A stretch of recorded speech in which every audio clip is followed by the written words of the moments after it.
You went on strike in 1977 for 3 months, for 80 cents. 800 longshoremen lost their jobs. If it was up to them, they would like to see everybody lose their jobs. Someone has to get into Congress and say, whoa, time out. This world is going too fast for us. Machines got to stop. Yes, we're getting smart kids out of MIT and all these places. Yeah, they're all brilliant.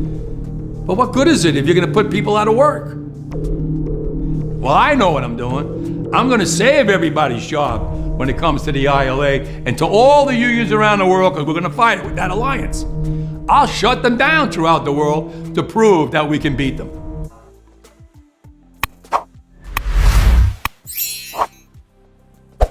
What's going on, YouTube? It's your boy, Different Perspective, and I am back with another video.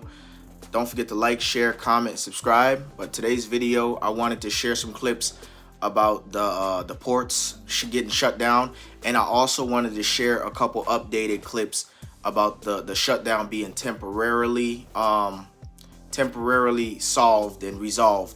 I believe it's resolved until January, but I got the clips that's specified for you guys.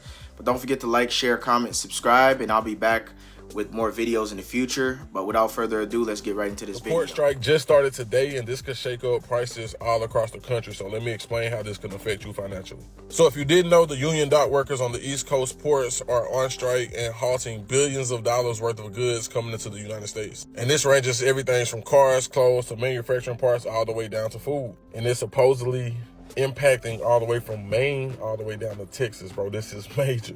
We could be seeing serious delays of products going into the stores. They're saying like every day missed equals like 5 days worth of products going into the stores. So how this affects you financially is you're going to start seeing increases from electronics, furniture, all the way to food, because the supply is becoming less, so the demand is going to be higher, which means prices are going to inflate on top of the current inflation that we're in.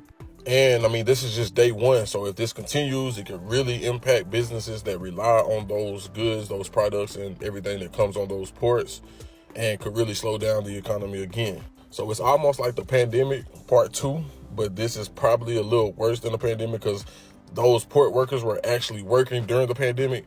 They are now not working at all until they get a solution. So if this drags on, prices are surely going to surge.